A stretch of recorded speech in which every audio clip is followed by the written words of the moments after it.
www.potonapoto www.potonapoto.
Amis des www.potonapoto.com, comme j'ai l'habitude de vous dire que c'est un site international, c'est un site planétaire, vous comprenez que ça s'annonce déjà la victoire parce que nous nous retrouvons à la place Victoire qui est la place des artistes ici à Kinshasa, qui est la capitale de la République démocratique du Congo. Le match qui va s'opposer demain samedi entre la RDC et la Libye, c'est la première journée de cette éliminatoire mondiale 2018.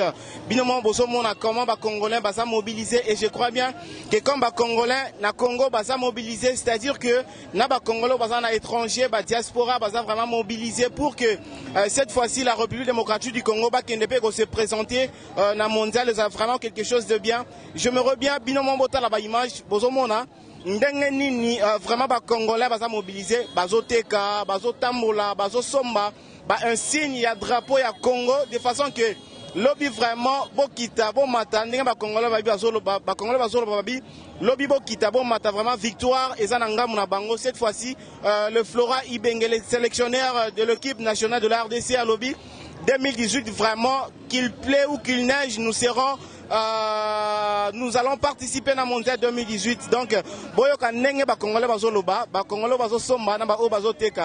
je salue directement celui qu'on appelle le Mosakoli Lamine Katinankolo. Un amoureux aussi de football. Yebisa maman Flossi belle de belle qui est dans Congo et ça Koyinda parce que na place Victoire le coordonnateur Kersi Maël na beso ba motebele a toza na place de Victoire na place des artistes botala ngeba congolais en tout cas vraiment bozo mona babi kolobe belemba nga pasi bon mona comment ba congolais bazo sepela comment ba congolais bazos de la match ya lobby oyo bogozango en direct na site nabino www.potonapoto.com sans oublier celle qu'on appelle Midala Taylor Lengi Mamana Riziana qui est mon manager personnel un peu privé. À l'objet pas eu ma match na maboko parce que la française bébé Riziana au passeport rouge à l'objet elle n'a vraiment congolais. Alors on a fait moto aussi ma soeur Maki na Allemagne, maman ma Vivi, maman na Myriam, maman na Jordan, ma Vivi balobi Congo vraiment 2018 to kekuna to participer na mondial 2018 babi maman Maki Angola pamba pamba na biso ba motebele les coordonnateurs Kersi Maele président Donali le docteur na Irlande yep azala vraiment amoureux il y a équipe nationale na biso RDC alors boyo kana nous bepo otala na nous comment ba congolais bazo réagir par rapport à un match à lobby et puis bozo pe idée défenseur que non bino pe ba diaspora partout dans le monde entier bon continuer toujours à soutenir mboka na bino pe équipe na bino équipe nationale. Laissez-moi remercier l'équipe technique de cette émission à commencer par celui qu'on appelle Jérémy Maka le caméraman. Merci beaucoup à toi Steve Labe le caméraman assistant à Pézoma Motebele, sans oublier le réalisateur de cette émission, il s'appelle Chris Moué pour les monteurs réalisateurs. Merci beaucoup. Écoutons d'abord les Congolais, comment on va trop joyeux et puis on va se retrouver tout juste après. Merci beaucoup à ta Chris. On y va. Merci beaucoup Babi. Maman ozo qui pète naba to balinga musique naba to balinga mamunyasa. bakoti mamango tozana le fondé Koukwaza Awa. Bonjour Ndeko. Ouais, boni ouais non. Bonne santé. Ouais, santé très bien mon frère. Awa to kuta na place Victoire Awa ozana échappe RDC match à lobby ezako s'annoncer ndenge nini. Bon, match à lobby ezaka il faut gagner pour Ibenge asa so ambrimo oyo awatu ko sana match l'équité donc na match vraiment faut gagner yango vraiment Ibenge vraiment assemblée itara vraiment au moins que ngaba na so système au thème. Ko pas bino bana wenge bo se mamango. Tata wenge ko sima mamango donc papa cheka ko sima mamango donc biso bana jibe to sima mamango ya bale yango faut gagner quoi donc tara les mouvements mboka donc c'est un peu ça quoi. En tout cas merci beaucoup. Merci beaucoup mon frère. OK, merci. OK, merci mon frère. Ba Congolais plus que motivés, bozo mona do baza vraiment ne plus que motivés. Bon mona que non malgré zoteka na lobby fa lobakaka. Il faut lobaka ba bayoka e. Ndeko nanga bonjour. Bonjour ndeko nanga yi. Mais esengo bo simi ba drapeau Congo boye. Ezaka pona koteka bien pona match à lobby. Te eza pona motivation to motiver ba Congolais to ba ke to zara ba Congolais. Na kala to zalaka kolata ba Varese ba Brésil, ya ba Angola ya ba Mali melelo. Mwana mboka koma koyeba ke azaka Congolais eloko na ye koma na mwa valeur yango moni tozo identité yango tozo mako kosala yango bien quoi. Siko pona match à lobby olobi nini? Pona match à lobby eza tozo futa nyongo na bango ya match aller oyo Alain Karara tara penalty tozo futa nyongo wana lobby na ba bolas na ba botaka kuma ba sala motiver pour population de faire sima na bango. Est-ce que vous sûr que match à lobby bo gagner? Match à lobby to gagner yango to beta bango 3-0. Voilà la lobby. Merci beaucoup. Merci. Ndeko par hasard, le facilitateur ya Bandal. Azala la carte de victoire, azo coopérer na ye. Aboyane Mabe. Merci Aboyane Mabe. En tout cas, félicitations à vous. Merci à Ndeko, journaliste. Merci. Ndeko, bonjour. Bonjour. Papa, par rapport à match à lobby RDC na Libye, yo, bah, impression na Zanini. Bon, pour le match à lobby, na minga lobate. Tozaki bloqué to poto kende mondial. Ouais. En tout cas, blocage ezaki ya trop. Mais comment on a arrivé à Ibenge na ba exploit ça la biso la moka na côté to kende sko to mona siko bisika ngoto luka to mona. Match à lobby qu'il pleut ou qu'il neige, bon là la ta 3-0 4. Et bon ça va poli bosani. Bon c'est to poli pour ngai étant que patriote dans linga mobulu te dans le bras que les meilleurs gagnent. Mais na toujours na kondima ya 3-0. Merci beaucoup. Ba jogo makasi bazali ba tokwa ba bola si ba ochabi mboka nya fungola bi ba botaka bazali ba ya lobela route. Merci beaucoup frère. Merci na sepeli. OK. Nous continuons toujours nos interviews parce que bon on a vraiment rien à dire, rien à commenter. Les RDC vraiment Kinshasa qui est la capitale, baza vraiment motivé par lobby.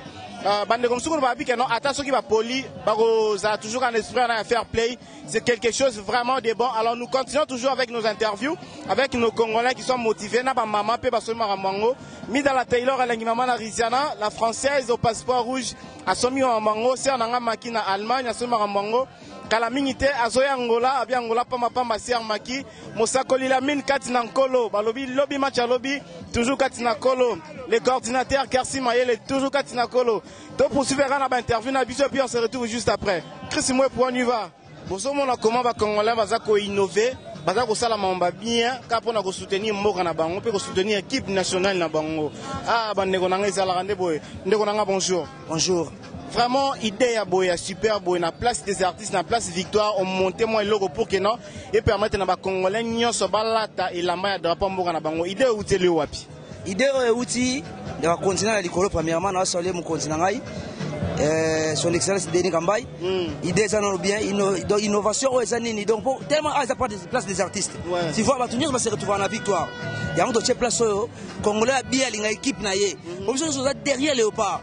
Yango to ya ba polo ba to so ba polo na primo ke po e décorer stade. Mo kande ba stade mindele ne sala ka. Mo twala ti ba tenindenge moko. Nde yango to so ba idée oyo. Siko bana bosala ngo pona kozwa mbongo bien pona bolingwa mboka. Pona bolingwa mboka. Kozwa mbongo c'est trop dit. Parce que to somba pe biloko ya te to do rotango. To sombi yango to décorer pour to ça faire quelque chose. Mais to lingi mboka to nous sa décoration na stade. To lingi stade ça ba jaune ba bleu ça la moi bien. Mais déjà pour un match à lobby vraiment à partir à 18h30 dans le stade de Martyr Rwanda, RDC et sont posés na Libye. Ban personne les années pour un match à lobby. Vraiment biso to message na fimbo. Pour message ko ibenge coach to message na fimbo. Donc na lo ba trop te. Donc, toi, c'est une équipe Nabiso. Mais les gars, on ne chante pas la victoire avant la match, avant la guerre. Mais tu as dit que Fimou. Mais Fimou, admettons que non, ceux qui lobby qu'on perd, tout le monde a sous des autres, tu es ça sous stade. Et quand tu as un Congolais, mais tout le monde a idée bien. Stade des arènes des amis, il va que tu polaté. Problème de, on a dit bien, on a polité. Merci beaucoup Congo et Polaté. Alors on a lancé vraiment un message moi pour les Congolais sur partout dans le monde. Parce que vous avez un site internet, il y en a partout dans le monde entier. Mais toutefois, les Congolais sont partout dans le monde pour soutenir l'équipe nationale Léopard. L'équipe Léopard est Moka, équipe nationale. Donc nous sommes à Simanango, pour soutenir l'équipe Nabiso. To ye belé na stade au bazana Kinshasa, au bana ba Congo ba pembe na biso ba ko Kinshasa ya facile. Match ya 18h to gagner match sans faute. Donc match ça bien. Merci beaucoup match ça bien to gagner match sans faute on ko na biso awa abiye alatika ila maya mboka makoloba. O pesa kata message mora pona ba Congolais so balinga bal. Bomoni ye mora boy ya ngaite. Merci beaucoup à celui qu'on appelle Jérémy Makaya, Steve Mwepou et puis le réalisateur de cette émission, il s'appelle Chris Mwepou. Merci beaucoup à toi Steve Labé, on est ensemble, il y a pas de souci. Sakoli Lamine Katinankolo, alobiye pas somi mamango ya balle et puis les coordonnateurs Kersi Mayele, c'est la ramote maman Flossi belle de toutes le belle sans oublier celle qu'on appelle Midala Taylor Elengi maman Riziana la française au passeport rouge na piso ba mote belé Lukebana Sabrina ma consoeur depuis Paris na piso ba mote belé Lukebana Sabrina Lukebana ma consoeur depuis Paris na piso vraiment ba mote belé. Alors ba Congolais sont vraiment tous à la unis motivés de façon que non mondial 2018 RDCP à la Kuna. RDCP participer. Binomon bomona. Donc rien à dire que le bambanga passe nera bande on a sur bakino balobara. Que le bambanga passe bomona comment ba Congolais ba motiver. Voire même na ba maman, voire même na ba sœur. Qui va m'aballer ma babi à Dona Condé. Cette fois-ci 2018, il faut tous à la Rakunda. Merci beaucoup, continuez toujours à suivre les www.potonapoto.com et puis Canal Mercure Télévision Balobi, la grande chaîne sportive na RDC Nabiso Congo. Merci beaucoup, on se retrouve juste après.